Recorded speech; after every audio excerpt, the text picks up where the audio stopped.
जय हिंद, राधे राधे सभी को। सबसे पहले आप सभी को चैत्र नवरात्रि और नववर्ष की बहुत बहुत शुभकामनाएं। तो आज दोस्त आपके लिए लेकर आया हूं ये बीपीओ का चौथा प्रैक्टिस सेट। दोस्त हमें ऐसा लग रहा है कि आप लोग इस चीज़ को गंभीरता से नहीं ले रहे हैं, है ना। और आई थिंक कि आप लोग अभी आईपीएल में ही फंसे हुए हैं। आईपीएल में ड्रीम 11 पर टीम बना रहे हैं, माई 11 पर टीम बना रहे हैं, है ना। और आप अपने कैरियर के प्रति बिल्कुल भी सजग नहीं लग रहे हैं हमें। दोस्त ऐसे ऐसे बंदे हैं पढ़ाई कर रहे हैं जो मेरी नज़र में हैं, जो अभी भी गवर्नमेंट जॉब में हैं, लेकिन इस बीपीओ की पोस्ट को और इसकी जॉब प्रोफाइल को देखते हुए उन्होंने वहाँ से मेडिकल लगा लिया है ना। वहाँ से इन्होंने मेडिकल ले लिया है 50-50 दिन का, और रात दिन एक करने में लगे हुए हैं गवर्नमेंट जॉब में होते हुए भी। बहुत ही ज़बरदस्त ये जॉब है, बहुत ही तगड़ी जॉब है। इसमें आप की जो समाज सेवा करने की इच्छा है ना, वो तो है ही। यहाँ पर आप ग्रामीण जो परिवेश है उसमें ज़बरदस्त प्रभाव डाल सकते हैं, है ना। वहाँ विकास करा सकते हैं, कल्याणकारी योजनाएं जो है वहाँ की उनको आप लोगों तक पहुँचा सकते हैं। साथ ही यहाँ पर आपको आर्थिक जो गतिविधियाँ हैं उसकी भी आपको कभी कमी नहीं आएगी। आपकी जो आर्थिक स्थिरता है दोस्त वो बेहतरीन बनी रहेगी। तो मैं चाहता हूँ कि आप लोग अपने आप में सुधार करें, है ना, और अधिक से अधिक पढ़ाई करें। जब आप मेहनत करते हैं ना दोस्त, तो अपने लक्ष्य को आप प्राप्त कर लेते हैं, है ना। और जब आप अपने लक्ष्य को प्राप्त करते हैं तो आपके जो समुदाय में आने वाले लोग हैं वो भी आपको देखकर प्रेरित होते हैं, ठीक है ना। वो भी आपको देखकर प्रेरित होते हैं। तो याद रखना है, पढ़ाई का हर घंटा आपको आपके सपने की ओर ले जाता है। छोटे छोटे प्रयास भी कम समय में, है ना, छोटे छोटे प्रयास भी आपके समय के साथ बड़े परिणाम लाते हैं। तो आई थिंक कि आप समझ रहे होंगे गंभीरता को, है ना, और इन चीज़ों को गंभीरता से भी लेंगे, क्योंकि कहा जाता है कि हर सुबह एक नया मौका लेकर आती है, उसे पूरी ताकत के साथ हमें क्या करना है, अपनाना है, ठीक है ना। और खुद पर विश्वास रखना है, क्योंकि जीतने वाले कभी हार नहीं मानते हैं दोस्त। तो मैं चाहता हूँ कि आप मोटिवेट रहें और ज़बरदस्त तरीके से अपनी तैयारी को अपने मुकाम तक लेकर जाएं, है ना। तो इसी में मैं भी आपके साथ आप हाथ मिलाकर चल रहा हूँ। तो आप भी मेरा साथ दीजिए, मैं आपका साथ देता हूँ। और यदि अभी तक चैनल को सब्सक्राइब नहीं किया है दोस्त, तो चैनल को सब्सक्राइब कर लीजिए। साथ ही भाई बेल आइकन को भी प्रेस कर लीजिए, ताकि भविष्य में जो भी वीडियो जाते हैं उनका लिंक आप तक सबसे पहले पहुँच सके, है ना। और इस वीडियो को अधिक से अधिक लाइक करना है, शेयर करना है। तो चलिए शुरू करते हैं और ले चलते हैं आपको आज के इस प्रैक्टिस सेट की ओर, जहाँ से हम लेते हैं आज का अपना पहला क्वेश्चन। बहुत ही ज़बरदस्त ये प्रैक्टिस सेट होने वाला है दोस्त। अपनी तैयारी को आप परखिए, इतने दिनों से जो तैयारी कर रहे हैं, है ना, उसमें क्या परफॉर्म कर पा रहे हैं। पहला क्वेश्चन यहाँ है हमारा, कह रहे स्थानीय स्वशासन एक ऐसा शासन है जो अपने सीमा क्षेत्र में प्रदत्त अधिकारों का उपयोग करता है। यह किसने कहा है। तो ये जो कथन है, कह रहे हैं कि ये कथन किसका है, ये कथन किसका है। तो दोस्त यहाँ पर हम लोग सीधे, जहाँ पर लगता है कि आपको डिटेल में बताने की आवश्यकता है, वहाँ पर मैं आपको डिटेल भी बताऊँगा। लेकिन चूँकि क्वेश्चंस यहाँ पर ज़्यादा होते हैं और वीडियो लेंथी ना हो जाए, इसलिए मैं आपको सीधा आंसर्स की ओर ही ले चलता हूँ, है ना। तो यहाँ पर आपका राइट आंसर होगा option number A, GDH coal, GDH coal. और दोस्त ये जो जॉब है ना, आई थिंक कि मुझे इसके बारे में बहुत ही बारीकी से पता है, क्योंकि मैं भी इसी विभाग में कार्यरत हूँ, तो मैं जानता हूँ, ठीक है। तो मुझे लगता है कि इम्पोर्टेंस आप इस चीज़ की समझ नहीं रहे हैं, लेकिन मैं आपको समझाने की कोशिश कर रहा हूँ, है ना। तो समझिए दोस्त, कहते हैं कि हर चीज़ जो है वो हमें प्रैक्टिकल करके नहीं सीखनी चाहिए। कुछ चीज़ें ऐसी होती हैं जो दूसरे उसको कर गए हैं ना, तो उससे भी हमें चीज़ें सीखनी चाहिए, है ना। क्योंकि अगर हम हर एक चीज़ का प्रैक्टिकल करने लग जाएंगे तो फिर तो हमें लाइफ ही हमारी शॉर्ट पड़ जाएगी, है ना, जीवन ही हमारा कम पड़ जाएगा। तो इसलिए कभी कभी दूसरों से भी हमें सीखना चाहिए, उनकी गलतियों से हमें सीखना चाहिए। आप सोचो कि हम भी गलती करके ठोकर खा के तभी सीखेंगे, बोले दूसरे का सीखा हुआ हमें विश्वास नहीं हो रहा है कि उसके साथ ऐसा हुआ होगा, ठीक है ना। तो समझदारी इसी में है कि हम लोग दूसरों की गलतियों से भी सीख कर आगे बढ़ें। दूसरा यहाँ पर ज़बरदस्त क्वेश्चन आपका ये रहा है कि भारतीय संविधान के 73वें संशोधन के संदर्भ में निम्नलिखित में से कौन सा या से कथन सही है, ठीक है। तो कह रहे हैं कि इसमें पंचायतों को स्वशासन की संस्था स्वीकार किया गया था, ठीक है। तो पहला कथन तो सही है। 73वां संविधान संशोधन आपका हुआ था 1992 में। इसमें आपका पंचायतों के स्थानीय स्वशासन को स्वीकार किया गया था, लेकिन जो शहरी जो सरकार है, इसमें शहरी स्थानीय सरकार को स्वशासन की संस्था स्वीकार किया गया था। ये आपका 74वां संविधान संशोधन था, है ना। 74वें संविधान संशोधन के तहत ये बात आई थी। तो यहाँ पर आपका राइट आंसर होगा ऑप्शन नंबर सी, क्योंकि केवल एक ही यहाँ पर आपका करेक्ट है। दूसरा देखिए, तीसरा क्वेश्चन, उत्तर प्रदेश में पंचायती राज संस्थाओं में महिलाओं के लिए आरक्षित स्थानों की संख्या कितनी है। तो कई बार आपको बताया है 1/3 यहाँ पर महिलाओं के लिए आरक्षित है, यानी 1/3, 1/3। डी हमारा यहाँ पर बिल्कुल करेक्ट आंसर होगा। चौथे क्वेश्चन की ओर बढ़ते हैं कि पंचायतों के राजस्व के निम्न स्रोतों पर ध्यान दीजिए। वित्त आयोग द्वारा स्थानीय निकाय अनुदान, केंद्रीय सहकारी बैंकों से सहायता, केंद्र द्वारा प्रायोजित योजनाओं हेतु आवंटन, राज्य संचित निधि से सहायता अनुदान देकर, और आपका कह रहे हैं कि नाबार्ड से, ठीक है। तो कह रहे पंचायतों को आपका कहाँ से अनुदान मिलता है, तो नाबार्ड को छोड़कर सभी जगह से मिलता है। ये आपका नाबार्ड एक कृषि से संबंधित बैंक है ना, नाबार्ड। तो यहाँ से नहीं, हमें बाकी 1, 2, 3, 4 जो स्टेटमेंट दिए गए हैं, यहाँ से हमें क्या मिलता है, वित्तीय सहायता यहाँ पर मिलती है। राइट आंसर हो गया हमारा ऑप्शन नंबर ए, ठीक है। 5वां प्रश्न देखते हैं। उत्तर प्रदेश पंचायती राज अधिनियम 1947 किस धारा में भूमि प्रबंधक समिति को परिभाषित करती है। कौन सी धारा में भूमि प्रबंधक समिति को परिभाषित करती है। तो धारा 2 वह करेक्ट आंसर होगा दोस्त यहाँ पर ऑप्शन नंबर ए। 6वां प्रश्न देख लीजिए, निम्नलिखित में से कौन सुमेलित नहीं है। इनमें से कह रहे हैं कि कौन सा सुमेलित नहीं है। बलवंत राय मेहता समिति है, कह रहे इसने त्रिस्तरीय पंचायत का सुझाव दिया था। जी हाँ, बिल्कुल दिया था। दूसरा कह रहे हैं कि अशोक मेहता ने द्विस्तरीय पंचायत समिति का सुझाव दिया था। जी हाँ। और कह रहे हैं तीसरा कि पीके थुंगन जो है, कह रहे हैं कि राज्य सूची में पंचायती राज, इसके संबंध में इसने सुझाव दिया था, ठीक है ना। तो पीके थुंगन समिति द्वारा राज्य सूची में पंचायती राज का सुझाव नहीं दिया था, ठीक है। इसने नहीं दिया था, इसने दिया था आपका राज्य सूची में नहीं, इसने केंद्र सूची में इसको रखने का सुझाव दिया था। किस में दिया था दोस्त, केंद्र सूची में रखने का। तो राइट आंसर होगा हमारा यहाँ पर ऑप्शन नंबर सी, ठीक है ना। चलिए 7वां क्वेश्चन देखिए, भारत में राष्ट्रीय पंचायत दिवस कब मनाया जाता है।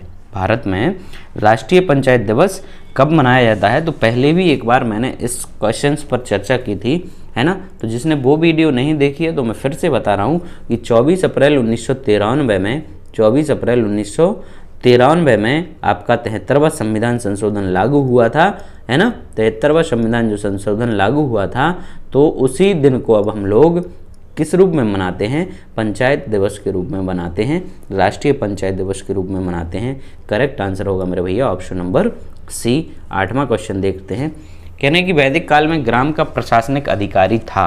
कौन था वैदिक काल में। तो वैदिक काल में ग्राम का जो प्रशासनिक अधिकारी था, दूसरे वाले सेट में ये क्वेश्चन था, यहाँ फिर रिपीट हो गया, वो ग्रामणी कहलाता था दोस्त। राइट आंसर हो गया ऑप्शन नंबर ए, ठीक है ना। चलिए 9वां प्रश्न है, निम्नलिखित में से किसे लोकतंत्र की प्रथम पाठशाला माना जाता है। लोकतंत्र की प्रथम पाठशाला किसे माना जाता है। कह रहे संसद को, स्थानीय स्वशासन को, राजनीतिक दलों को या चुनावों को। तो लोकतंत्र की जो प्रथम पाठशाला माना जाता है वो स्थानीय स्वशासन को माना जाता है भाई। राइट आंसर होगा यहाँ पर ऑप्शन नंबर बी, ठीक है सर। नेक्स्ट क्वेश्चन देखेंगे, किस वर्ष गांव को आत्मनिर्भर एवं संपन्न बनाने के उद्देश्य से ग्राम पंचायत क्षेत्रों में कृषि उत्पादन तथा कल्याण उप समितियों का गठन ग्राम स्तर पर किया गया था, है ना। गांव को आत्मनिर्भर बनाने के लिए किस वर्ष में इन समितियों का गठन किया गया था, है ना। तो इसका जो गठन हुआ था दोस्त, ये हुआ था 1960-61 में। करेक्ट आंसर होगा हमारा ऑप्शन नंबर बी। ओके, चलिए भैया आगे बढ़ते हैं, 11वें प्रश्न की ओर बढ़ते हैं। 11वां प्रश्न हमारा कह रहा है कि अनुसूची के अंतर्गत पंचायतों को दिए गए विषयों की संख्या कितनी है। अनुसूची के अंतर्गत पंचायतों को दिए गए विषयों की संख्या कितनी है बताइए। तो इसके अंतर्गत जो विषय हैं दोस्त वो है 29। वी हमारा यहाँ पर बिल्कुल करेक्ट आंसर होगा भैया, राइट आंसर हो जाएगा ऑप्शन नंबर बी। ओके, चलिए सर अगला प्रश्न देखेंगे। क्षेत्र पंचायत के कार्यों में किसे शामिल किया जाता है। क्षेत्र पंचायत के कार्यों में कह रहे हैं कि शौचालय निर्माण, कीटनाशक दवाओं का वितरण, कुटीर व लघु उद्योग का विकास। तो ये सभी आपके बिल्कुल करेक्ट हैं। डी हमारा यहाँ पर विकल्प एकदम से करेक्ट होगा। नेक्स्ट क्वेश्चन है कि पंचायतों की लेखाओं का संपरीक्षा किसके द्वारा की जाती है। पंचायतों की लेखाओं का जो संपरीक्षा है यानी जिसको आप लोग ऑडिट कहेंगे वो किसके द्वारा आपका किया जाता है बताइए। तो इसका जो ऑडिट होगा आपका राज्य विधानमंडल के द्वारा होगा दोस्त। सी यहाँ पर हमारा बिल्कुल राइट आंसर होगा। आगे बढ़ेंगे, 14वां प्रश्न देखेंगे। ग्राम सभा की बैठक में कितने सदस्यों की गण पूर्ति आवश्यकता होती है। यानी आपकी बैठक का जो कोरम है वो कब पूर्ण माना जाता है। तो जब तक आपके ग्राम पंचायत में जो सदस्य हैं उसके 1/5 सदस्य उपस्थित ना हो, है ना। ग्राम पंचायत के 1/5, मान लीजिए कि आपकी ग्राम पंचायत में कितने हैं 10 सदस्य हैं, तो 10 में से जब तक आपके 2 सदस्य उपस्थित नहीं होंगे तब तक आपकी बैठक का कोरम पूर्ण नहीं माना जाएगा, है ना। तो कम से कम 2 सदस्य यहाँ पर उपस्थित होने चाहिए, है ना। 2 पंचायत सदस्य, है ना, और साथ ही आपके जो ग्राम पंचायत के गणमान्य नागरिक हैं वो भी यहाँ पर उपस्थित होना आवश्यक है, ठीक है ना। चलिए आगे बढ़ेंगे। 15वां क्वेश्चन है, पंचायत चुनाव के लिए मतदान स्थल का निर्धारण जो है वो कौन करता है। पंचायत के जब चुनाव होते हैं तो मतदान स्थल का निर्धारण आपका निर्वाचन अधिकारी करेगा। जिला निर्वाचन अधिकारी वो होता है आपका कौन, डिस्ट्रिक्ट मजिस्ट्रेट, डीएम, है ना। चलिए 16वां क्वेश्चन देखते हैं। राज्य निर्वाचन आयोग को किसके द्वारा कर्मचारी उपलब्ध कराए जाते हैं। राज्य निर्वाचन आयोग को किसके द्वारा कर्मचारी उपलब्ध कराए जाते हैं। तो राज्यपाल के द्वारा कराए जाते हैं दोस्त। करेक्ट आंसर होगा यहाँ पर ऑप्शन नंबर ए। 17वां प्रश्न देखते हैं हम लोग। कह रहे कि पंचायतों में अनुसूचित जाति व जनजाति की स्त्रियों के लिए 1/3 आरक्षण का प्रावधान किस अनुच्छेद द्वारा प्रदत्त किया गया है, ठीक है ना। तो पंचायत में आपका SC ST के लिए कितना 1/3 जो रिजर्वेशन है, कह रहे कि कौन से अनुच्छेद के द्वारा इनको प्रदत्त किया गया है। तो आपका 243 अनुच्छेद है जो, है ना, घा उसका दूसरा भाग। राइट आंसर होगा ऑप्शन नंबर सी। चलिए, मध्यवर्ती स्तर या जिला स्तर पर किसी पंचायत के अध्यक्ष का निर्वाचन किसके द्वारा किया जाता है। मध्यवर्ती स्तर या जिला स्तर पर किसी पंचायत के अध्यक्ष का निर्वाचन किसके द्वारा किया जाता है, ठीक है। तो आपने देखा होगा कि जो जिला पंचायत का अध्यक्ष है उसका निर्वाचन डायरेक्ट पब्लिक के द्वारा नहीं होता है ना। जो हम लोग सदस्य चुनकर भेजते हैं जिला पंचायत के, उन्हीं में से उस सदस्यों के द्वारा निर्वाचित किया जाता है, है ना।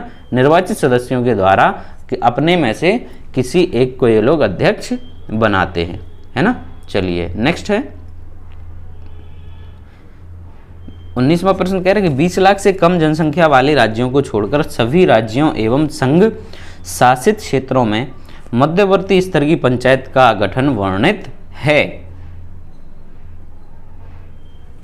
मध्यवर्ती स्तर की पंचायत का गठन वर्णित है। यहां पर आपका कौन सा होगा, केवल आदेशात्मक उपबंध में ऑप्शन नंबर ए। करेक्ट आंसर हुआ ऑप्शन नंबर ए। चलिए 20वां क्वेश्चन है। कह रहे कुटीर ज्योति कार्यक्रम का उद्देश्य था। कुटीर ज्योति कार्यक्रम का उद्देश्य आपका क्या था। तो कुटीर ज्योति, ठीक है ना, तो इसका उद्देश्य था आपका बिजली का कनेक्शन देना। करेक्ट आंसर होगा दोस्त ऑप्शन नंबर ए, ठीक है सर। चलिए 21वां क्वेश्चन देखते हैं। क्वेश्चन है, कह रही ग्राम पंचायतों को विकास योजना का उद्देश्य क्या है। मतलब ग्राम पंचायत में जो विकास योजना बनाई जाती है दोस्त, तो उसका उद्देश्य क्या है। तो ग्राम पंचायत की जो विकास योजना है उसका उद्देश्य होता है कि ग्राम पंचायतों को आपको सामाजिक रूप से, आर्थिक रूप से एवं व्यक्तिगत विकास की ओर ले जाना, ठीक है ना। व्यक्तिगत विकास की ओर ले जाना, है ना। इसमें क्या होता है कि समुदाय को निर्णय लेने में सक्षम बनाया जाता है, ठीक है ना। और साथ ही ग्राम पंचायत के जो भी ग्राम पंचायतों में रहने वाले लोग हैं उनको सहभागी बनाया जाता है, इसकी जो कार्य योजना तैयार की जाती है, ठीक है ना। तो यहाँ पर राइट आंसर होगा आपका ऑप्शन नंबर डी, ग्राम पंचायतों को सामाजिक, आर्थिक एवं व्यक्तिगत विकास की ओर ले जाना इसका प्रमुख उद्देश्य होता है। 22वां है कि 14वें वित्त आयोग अनुसार प्रदर्शन अनुदान परफॉर्मेंस ग्रांट कितना निर्धारित किया गया था। 14वें वित्त का पूछ रहे हैं, वर्तमान में आपका 15वां वित्त चल रहा है ना। 14वें वित्त का यहाँ पर पूछा है, 14वें वित्त का था आपका 10%। राइट आंसर हो गया ऑप्शन नंबर डी, ठीक है ना। चलिए 23वां, किस वित्त आयोग से ग्रामीण स्थानीय निकायों को अधिकार हस्तांतरण के लिए आयोग की सिफारिशें शुरू हुई थी। कौन से आपके वित्त आयोग से? तो ये जो सिफारिशें शुरू हुई थी वो थी आपकी 10वें वित्त आयोग से। करेक्ट आंसर होगा हमारा ऑप्शन नंबर ए, ठीक है ना। चलिए आगे बढ़ेंगे सर। 24वां क्वेश्चन है कि 15वें वित्त आयोग का अध्यक्ष कौन है। 15वें वित्त आयोग का अध्यक्ष आपका कौन है? तो 15वें वित्त आयोग के अध्यक्ष हैं आपके केसी नियोगी, नहीं, एन.के. सिंह। एन.के. सिंह आपके 15वें वित्त आयोग के अध्यक्ष हैं और ये आपके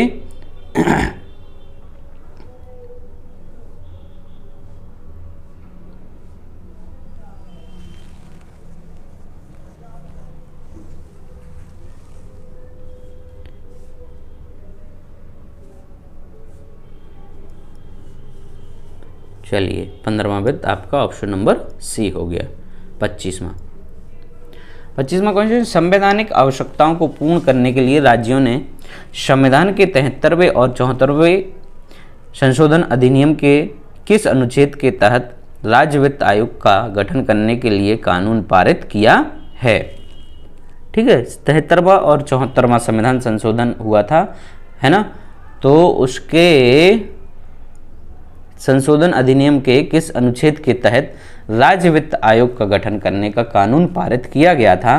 तो राइट आंसर है आपका 243I और 243Y के द्वारा। I और Y ऑप्शन नंबर ए यहाँ पर करेक्ट आंसर हो गया। 26 राज्य वित्त आयोग की स्थापना की गई थी, कब की गई थी दोस्त राज्य वित्त आयोग की स्थापना? तो इसकी स्थापना हुई थी आपकी, मैंने पिछली बार भी बताया था, वर्ष 1993 में। डी यहाँ पर हमारा बिल्कुल करेक्ट आंसर होगा। 27वां प्रश्न देखिए, राज्य पंचायती राज अधिनियम में अधिकांश कराधान के अधिकार किसको दे रखे हैं। अधिकांश कराधान के अधिकार आपके किसे दे रखे हैं? तो ये दिए गए हैं आपके ग्राम पंचायत को। बी जो है विकल्प यहाँ पर बिल्कुल करेक्ट होगा। 28वां प्रश्न देखते हैं, जन्म एवं मृत्यु पंजीकरण अधिनियम 1969 के तहत जीवित जन्म से तात्पर्य है। जीवित जन्म से तात्पर्य आपका क्या है? कह रहे कि माता के निष्कर्षण के पश्चात उत्पाद श्वास लेता है, ठीक है, जीवन का कोई भी लक्षण प्रदर्शित करता हो। ठीक है, तो दोनों हो गए, उपरोक्त दोनों आपके सही हैं, है ना। श्वास लेता हो या जीवन का कोई भी लक्षण प्रदर्शित करता हो तो उसको आप क्या मानेंगे कि वो जीवित जन्म हुआ है। राइट आंसर हो जाएगा आपका ऑप्शन नंबर सी। चलिए 29वां, कोई भी व्यक्ति जन्म अथवा मृत्यु के रजिस्टर की किसी भी प्रविष्टि को तलाश करवा सकता है। कोई भी प्रविष्टि जो है कह रहे कि उसकी तलाश वो कैसे करवा सकता है। तो प्रविष्टि की तलाश आपको जो सर्टिफिकेट है वो तो पहली बार निःशुल्क मिल जाएगा, है ना। कैसे मिलेगा? निःशुल्क मिलेगा, लेकिन उसकी जो भी एंट्री है उसको आपको तलाश करवाना है तो उसके लिए आपको एक शुल्क देना पड़ेगा। राइट आंसर है शुल्क देकर वो इसको क्या कर सकता है, प्रविष्टि की तलाश कर सकता है। 30वां है, जन्म पंजीकरण से संबंधित आंकड़ों की उपयोगिता क्या है। ठीक है ना, जो जन्म से संबंधित आपके आंकड़े हैं कह रहे कि उसकी उपयोगिता आपकी क्या है। तो उपयोगिता में ऑप्शन नंबर ए कह रहे कि प्रशासनिक प्रयोजन में, जी हाँ इसमें भी इसका उपयोग होता है ना। फिर है कि जन स्वास्थ्य के कार्यक्रमों में, माता व शिशु की प्रसव बाद देखभाल में, यानी उपरोक्त सभी आपका डी यहाँ पर हमारा बिल्कुल करेक्ट आंसर होगा सर। आगे बढ़ेंगे 31 है, किस राज्य में ई पंचायत व्यवस्था स्थापित है। किस राज्य में आपकी ई पंचायत व्यवस्था स्थापित है? तो ई पंचायत व्यवस्था आपकी स्थापित है आंध्र प्रदेश में, है ना। आंध्र प्रदेश में आपकी ई पंचायत व्यवस्था स्थापित है। ठीक है, आंध्र प्रदेश के अलावा आपका गुजरात में भी है ना, गुजरात में भी है। पश्चिम बंगाल में भी है, साथ ही कर्नाटका, केरल और मध्य प्रदेश आदि राज्यों में ये व्यवस्था स्थापित है ना। और कुछ कुछ स्तर तक अब हमारे यूपी में भी, यानी अभी पूर्ण रूप से ई पंचायत तो नहीं कह सकते हैं, लेकिन हाँ कई सारे काम जो हैं वो आपके इस माध्यम से उत्तर प्रदेश में भी होने शुरू हो गए हैं, है ना। ई ग्राम स्वराज पे जैसे कार्य योजना वगैरह बनाना, पेमेंट वगैरह आपका डीएससी के माध्यम से पेमेंट वगैरह, ये सब चीज़ें उत्तर प्रदेश में भी लागू हैं। 32 भारत में ई गवर्नेंस के संदर्भ में सत्य है। ई गवर्नेंस के संबंध में सत्य क्या है, कह रहे भारत में ई गवर्नेंस के लिए मुख्य जोर वर्ष 1987 में दिया गया था। जी हाँ, सही है। ई गवर्नेंस राष्ट्रीय उपग्रह आधारित कंप्यूटर नेटवर्क NIC नेट के द्वारा लॉन्च प्रदान किया गया था। जी हाँ, लॉन्च द्वारा प्रदान किया गया था। सी है, कह रहे सभी जिला कार्यालयों को कंप्यूटरीकृत करने के लिए राष्ट्रीय सूचना विज्ञान केंद्र या डिस्ट्रिक्ट NIC का शुभारंभ किया गया था। जी हाँ, मतलब उपरोक्त सभी आपके यहाँ पर कथन सत्य हैं। आगे बढ़ते हैं 33वें प्रश्न की ओर। किसी भी गांव को मानचित्र पर उसकी प्रोफाइल पर क्लिक करके संपूर्ण जानकारी का पता निम्न में से किसके द्वारा लगाया जा सकता है। ठीक है ना, कोई गाँव का मानचित्र है तो उसकी पूरी प्रोफाइल पर के बारे में पता लगाने के लिए कैसे आप इसको पता लगा सकते हैं, है ना। तो इसको पता आपका जियो सर्च के माध्यम से आप लगा सकते हैं। राइट आंसर हो गया ऑप्शन नंबर ए। 34 जल जीवन मिशन के तहत प्रत्येक ग्रामीण परिवार को प्रति व्यक्ति प्रतिदिन कितने लीटर जल की आपूर्ति की परिकल्पना की गई है। मतलब एक व्यक्ति को कितने लीटर जल की आपूर्ति आपकी प्रदान की जाएगी प्रतिदिन, है ना। तो प्रतिदिन एक व्यक्ति को आपका 55 लीटर जल, है ना, कितना 55 लीटर जल की आपूर्ति की परिकल्पना की गई है। राइट आंसर हो गया ऑप्शन नंबर ए। ठीक है, 55, आपके 2 सदस्य हैं तो 110। इस तरीके से आपके 55 के मल्टीपल में आपको जल की आपूर्ति कराई जाएगी। ठीक है ना, चलिए आगे बढ़ेंगे। 35वां, गंगा कल्याण योजना कब प्रारंभ किया गया था।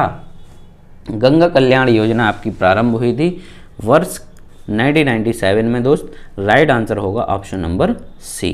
ठीक है, चलिए 36, प्रधानमंत्री ग्राम सड़क योजना में केंद्र व राज्य सरकारों के अंशदान का अनुपात कितना पाया जाता है। ठीक है ना, तो जो प्रधानमंत्री ग्राम सड़क योजना है, प्रधानमंत्री ग्राम सड़क योजना PMGSY में कह रहे हैं कि राज्य सरकार और केंद्र सरकार का जो अनुपात है उनको वित्त उपलब्ध कराने का वो क्या है, तो 60 आपका देगा केंद्र, 40% आपका राज्य इसकी राशि उपलब्ध कराएगा। सी यहाँ पर हमारा एकदम से राइट आंसर हो जाएगा।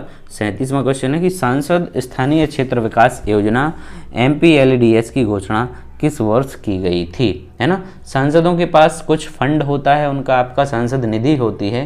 कह रहे हैं कि इसकी घोषणा कब की गई थी, तो वर्ष 1993 में, है ना। अपने क्षेत्र के विकास के लिए सांसदों को एक निधि प्रदान की गई है।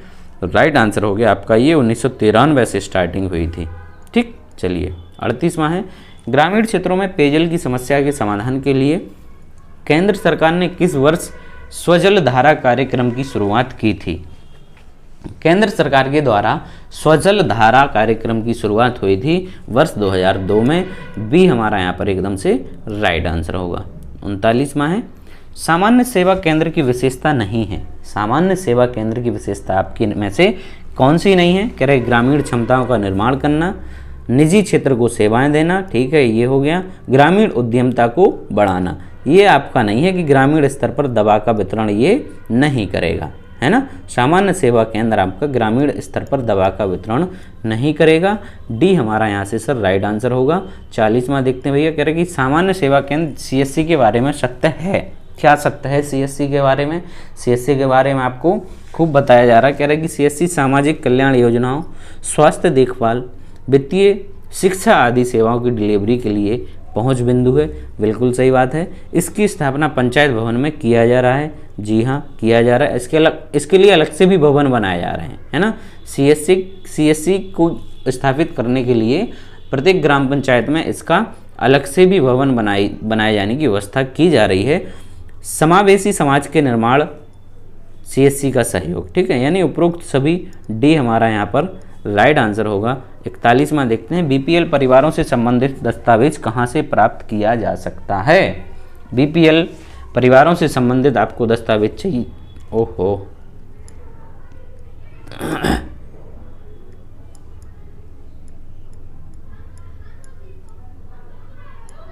ये है, ठीक है। बीपीएल परिवारों से संबंधित दस्तावेज आपको प्राप्त करना है तो इसके लिए आपको पंचायत का जो सचिवालय होता है वहाँ पर संपर्क करना चाहिए, वहाँ से आपको ये प्राप्त हो जाएंगे। 42 ग्राम सभा में बिजली गिरने से हुई मौतों का मुआवजा सरकार से दिलाने हेतु दस्तावेज तैयार करने में सहायता कौन करेगा। ठीक है, मान लीजिए कि ग्राम पंचायत में किसी ग्राम पंचायत में बिजली गिर गई है ना, तो उसका मुआवजा सरकार से दिलाने के लिए जो डॉक्यूमेंट्स तैयार होंगे उसमें सहायता आपकी ग्राम पंचायत सहायक करेगा। राइट आंसर हो जाएगा ऑप्शन नंबर सी।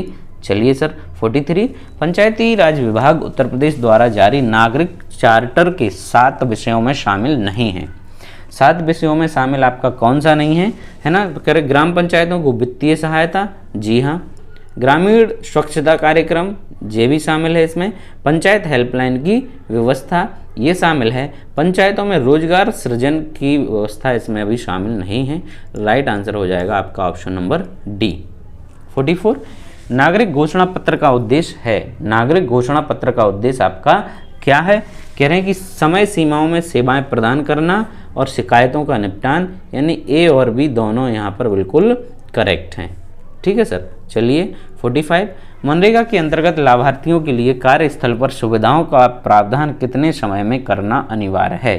ठीक है ना, लाभार्थियों के लिए कार्यस्थल पर सुविधाएं मतलब जैसे वहाँ पर छाया की व्यवस्था, यदि कोई बच्चा है मतलब छोटे बच्चे हैं किसी काम करने वाली महिला के, तो उसके लिए दाई की व्यवस्था कराना है ना, पेयजल की व्यवस्था कराना, तो इन सब की व्यवस्था वहाँ पर आपको मौके पर करानी होगी, है ना।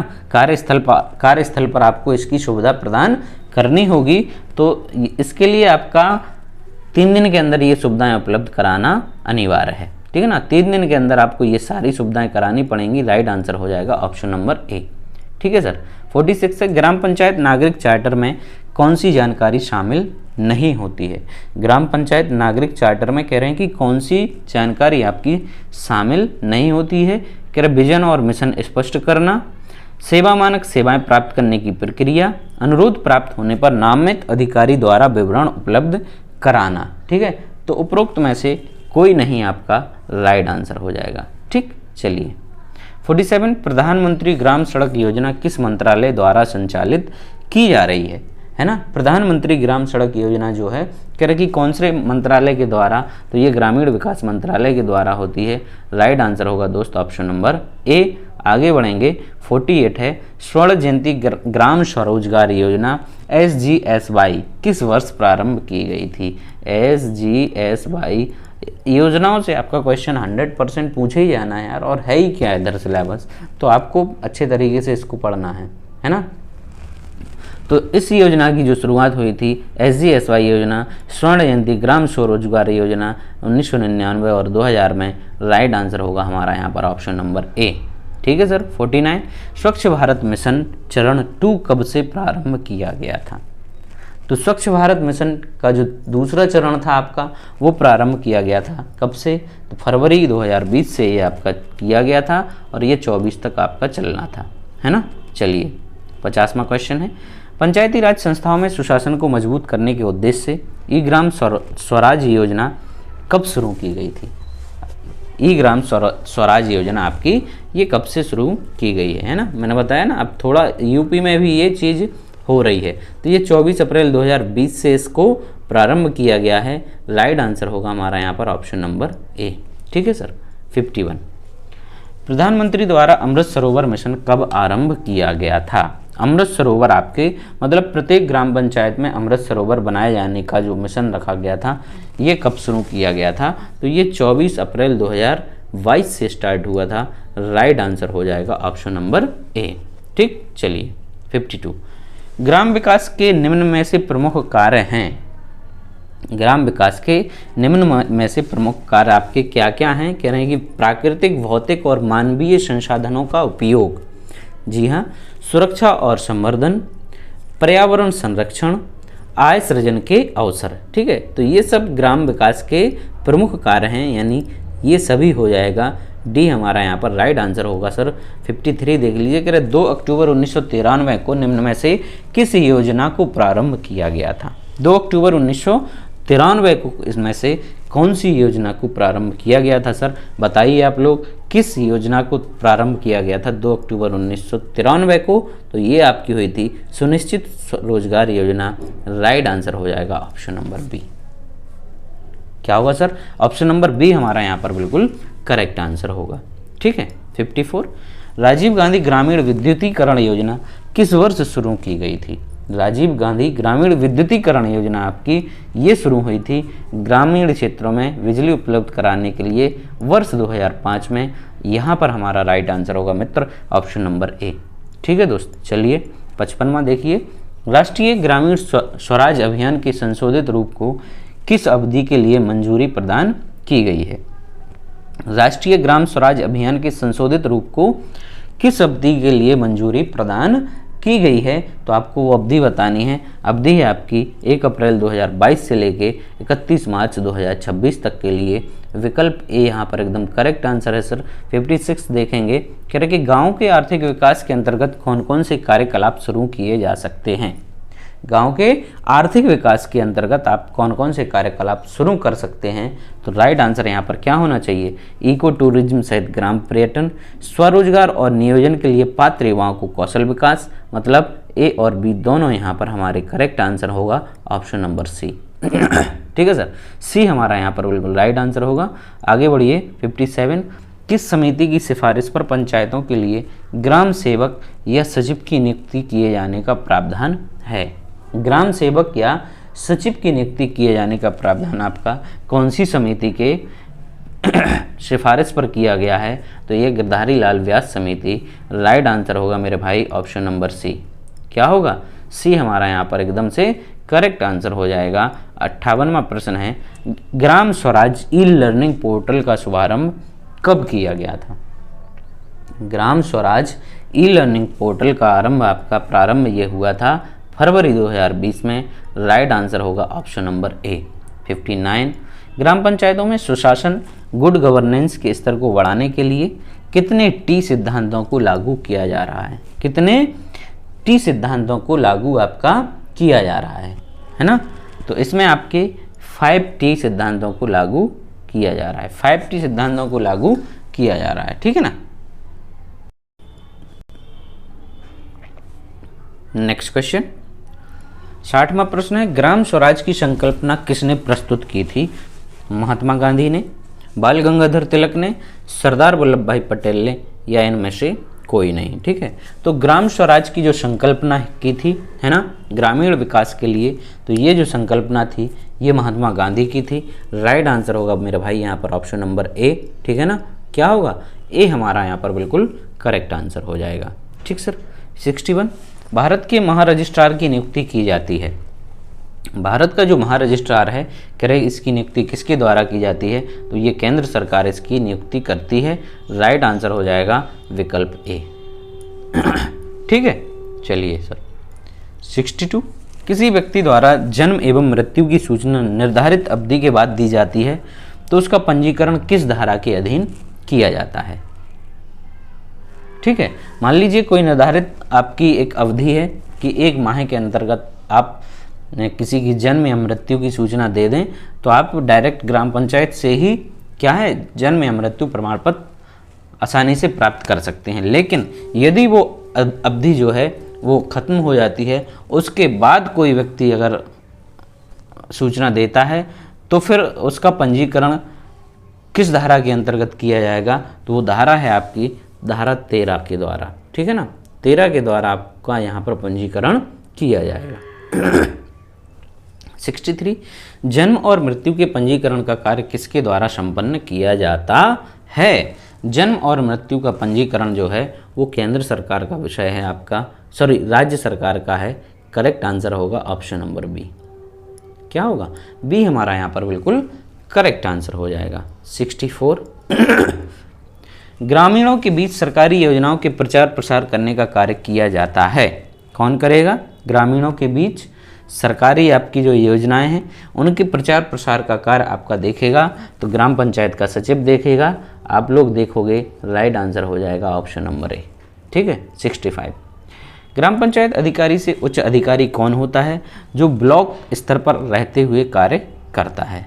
ठीक है ना, तो ब्लॉक स्तर पर आपका सेक्रेटरी जो होता है या सचिव होता है, उससे ऊपर जो अधिकारी होता है वो होता है आपका कौन? एडीओ पंचायत होता है। ठीक है ना, एडीओ पंचायत। और इससे ऊपर फिर आपका बीडीओ, ब्लॉक डेवलपमेंट ऑफिसर या खंड विकास अधिकारी। ठीक है ना, चलिए नेक्स्ट क्वेश्चन। अब यहाँ से आपका कंप्यूटर का पोर्शन स्टार्ट हो रहा है।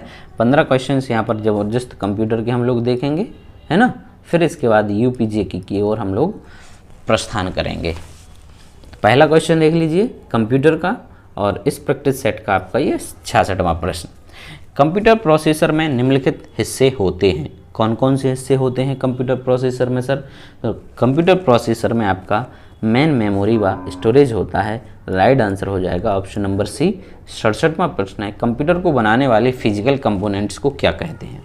तो कंप्यूटर को बनाने वाले जो फिजिकल कंपोनेंट हैं, आप जिनको छू सकते हैं, वो आपके हार्डवेयर कहलाते हैं। राइट आंसर हो जाएगा भाई ऑप्शन नंबर सी।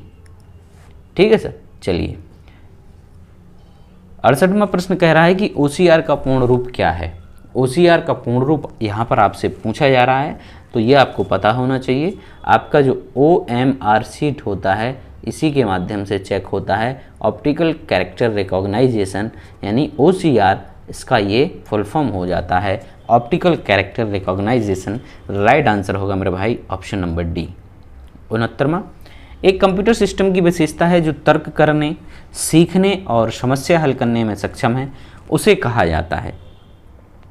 क्या कहा जाता है ना? एक कंप्यूटर सिस्टम की विशेषता है जो तर्क करने, सीखने और समस्या हल करने में, यही तो आजकल चल रहा है ना ज़्यादा, इसी का ज़माना आ गया है। तो ये आपका AI के बारे में बात हो रही है, AI artificial intelligence. Right answer हो जाएगा ऑप्शन नंबर ए। अभी तहलका मचाए हुए ना AI, आपका X का जो AI आया है, X जो है एलोन मस्क का आपकी कंपनी है, ये ट्विटर का नाम इन्होंने X रख दिया है। इसका ये तीसरा वर्जन आया है ग्रोक का, इस पर अभी ज़बरदस्त घमासान मचा हुआ है ना। चलिए 70वां है, निम्नलिखित में से कौन इंगित करेगा कि मदरबोर्ड की बैटरी विफल हो गई है? मदरबोर्ड की बैटरी जो है वो विफल हो गई है, कौन इसको इंडिकेट करेगा? तो इंडिकेट करेगा आपका हार्डवेयर सेटिंग, वर्तमान दिनांक और समय सहित डिफ़ॉल्ट मानों पर वापस लौटें। राइट आंसर हो गया ऑप्शन नंबर डी। 71, उस नई तकनीक को क्या कहते हैं जो एक कृत्रिम दुनिया के सृजन की क्षमता प्रदान करती है और उसमें लोग परस्पर अंतःक्रिया भी करने लगते हैं? तो इस तकनीक को क्या कहते हैं? तो ये आपकी है आभासी वास्तविकता, है ना। कौन सी तकनीक है आपकी? आभासी वास्तविकता है। राइट आंसर हो गया ऑप्शन नंबर बी। ठीक है सर। 72, कंप्यूटर प्रोग्रामिंग में वायरस का सही पूर्ण रूप क्या है ना। कंप्यूटर में कहते नहीं भाई वायरस आ गया है मेरे तो सिस्टम में, कंप्यूटर में क्या आ गया है? वायरस आ गया है। तो उस वायरस का फुल फॉर्म क्या होता है?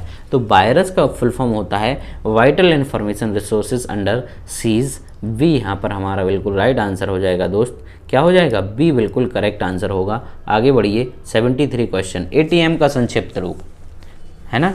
ATM का संक्षिप्त रूप बहुत ही ईजी है पर कई बार गलत भी हो जाता है ना। ईजी है, कई बार गलत भी हो जाता है ना। तो आपका इसमें ऑटोमेटिक टेलर मशीन और ऑटोमेटेड टेलर मशीन कन्फ्यूजन हो जाती ना, तो कई लोग क्या मार के आ जाते हैं, जल्दी से फटाक से मार देते हैं ऑटोमेटिक टेलर मशीन, ऑटोमेटिक, जबकि ये भाई गलत है। सही आंसर जो है वो होता है ऑटोमेटेड टेलर मशीन। कंफ्यूज नहीं होना है ना। इसमें आपको ऑटोमेटेड पर ही मारना है।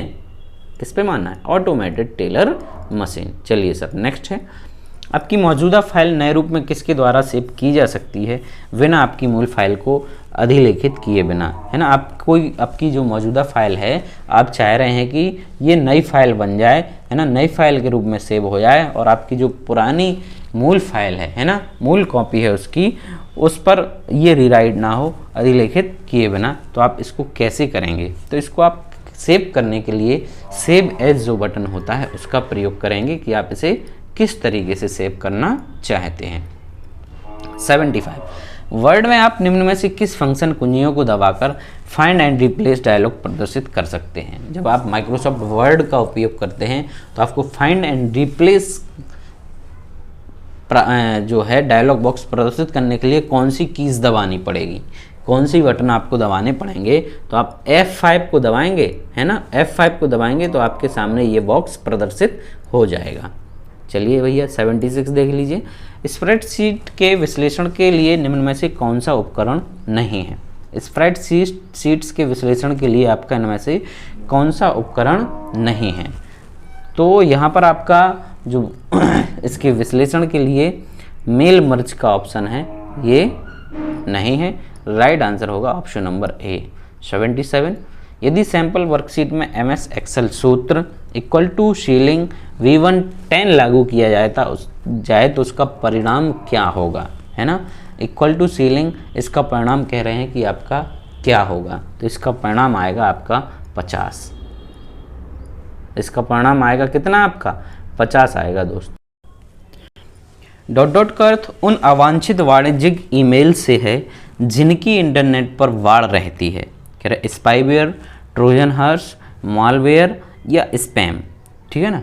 तो यहाँ पर आपका जो करेक्ट आंसर है अवांछित, मतलब आप चाहते भी नहीं फिर भी ये आपको ईमेल्स आते रहते हैं, है ना। वाणिज्यिक, कॉमर्शियल राइट आंसर हो जाएगा आपका ऑप्शन नंबर डी। उनको स्पैम कहा जाता है, ठीक है। क्या कहा जाता है, स्पैम कहा जाता है। 79 निम्नलिखित में से उस विकल्प का चयन करें जो शेष तीनों से आपका असंगत है। शेष तीनों से असंगत है आपका विंडोज, यूनिक्स, डॉस और मैकेफी। तो यहाँ पर मैकेफी आपका इन तीनों से अलग है। राइट आंसर होगा ऑप्शन नंबर डी, ठीक है ना। चलिए सर अगला है CMOS का पूरा नाम क्या है। CMOS का पूरा नाम क्या है, आपको CMOS का फुल फॉर्म यहाँ पर बताना है। तो CMOS का फुल फॉर्म होता है पूरक धातु ऑक्साइड सेमीकंडक्टर।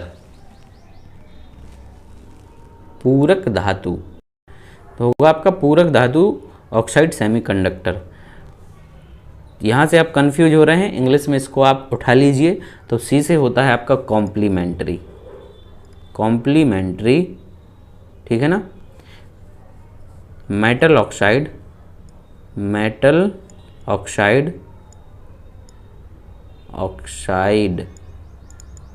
कंडक्टर, है ना। CMOC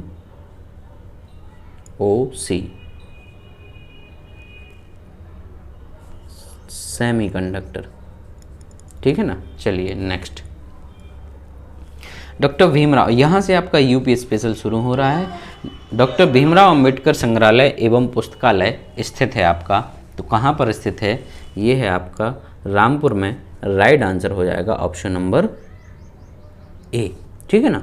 ए हमारा यहाँ पर बिल्कुल करेक्ट आंसर होगा। 82 देखिए, वर्ष 2011 की जनगणना के अनुसार उत्तर प्रदेश में महिला साक्षरता दर क्या थी। 2011 की जो जनगणना है उसके अनुसार आपकी महिला साक्षरता दर कितनी थी। तो महिलाएं जो साक्षर थीं वो 57.20% है ना।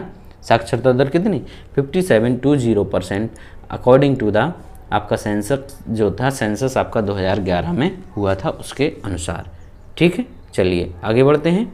83 किशोरी बालिका योजना वर्ष डॉट डॉट में दिनों के लिए विद्यालय में उपस्थित ना होने पर लड़कियों को संतुलित आहार प्रदान करने की पेशकश करती है, ठीक है ना। किशोरी बालिका योजना जो है आपकी वो 300 वर्ष में 300 दिनों के लिए विद्यालय में उपस्थित ना होने पर लड़कियों को संतुलित आहार प्रदान करने की पेशकश करती है। डी हमारा यहाँ पर राइट आंसर हो जाएगा, ठीक है सर। 84 आत्मनिर्भर यूपी रोजगार अभियान कब प्रारंभ किया गया था। आत्मनिर्भर यूपी रोजगार अभियान तो ये आपका हुआ था 26 जून 2020 को।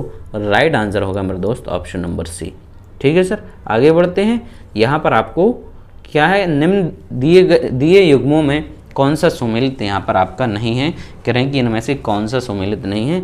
लखनऊ आपका छावनी परिषद है, कानपुर नगर निगम है और गाजियाबाद को नगर पालिका बता रहे हैं, ये भी नगर निगम है। तो यही सुमेलित नहीं है। सी हमारा यहाँ पर बिल्कुल करेक्ट आंसर हो जाएगा। 86 उत्तर प्रदेश का राजकीय पक्षी कौन सा है ना। तो उत्तर प्रदेश की बेसिक जानकारियां हैं जो हमें होनी चाहिए, ये इससे भी क्वेश्चंस आपके बनने की पूरी संभावना है ना।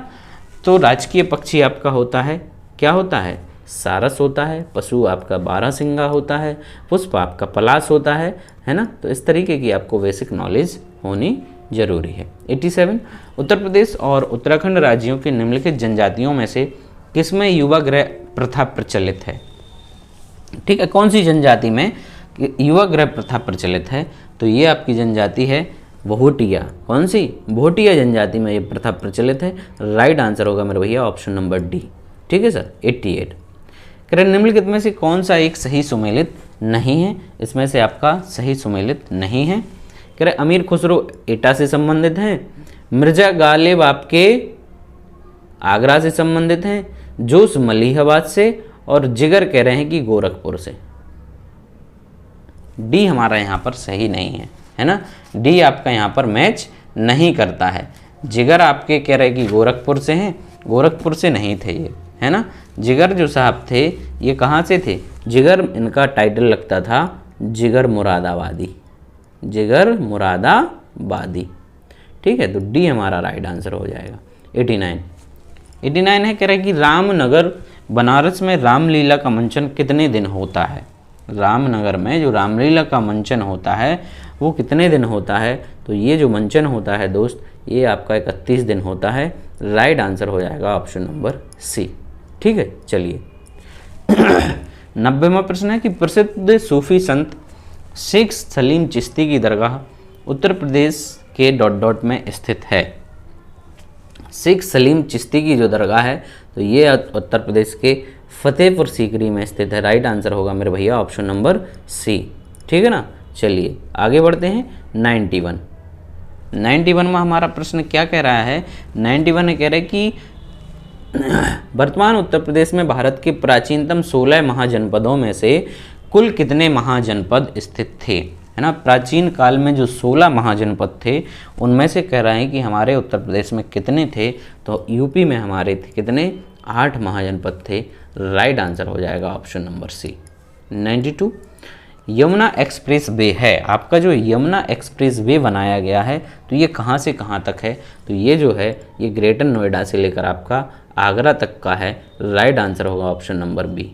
ठीक है सर, बी हमारा यहाँ पर बिल्कुल करेक्ट आंसर हो गया। 93, उत्तर प्रदेश में पाए जाने वाले प्रमुख खनिज हैं। उत्तर प्रदेश में पाए जाने वाले आपके प्रमुख खनिज कौन से हैं। तो उत्तर प्रदेश में आपके प्रमुख खनिज हैं लाइमस्टोन और डोलोमाइट। लाइमस्टोन और डोलोमाइट। राइट आंसर हो गया ऑप्शन नंबर बी। 94, सूची 1 का सूची 2 से सुमेलित करना है हमें, है ना।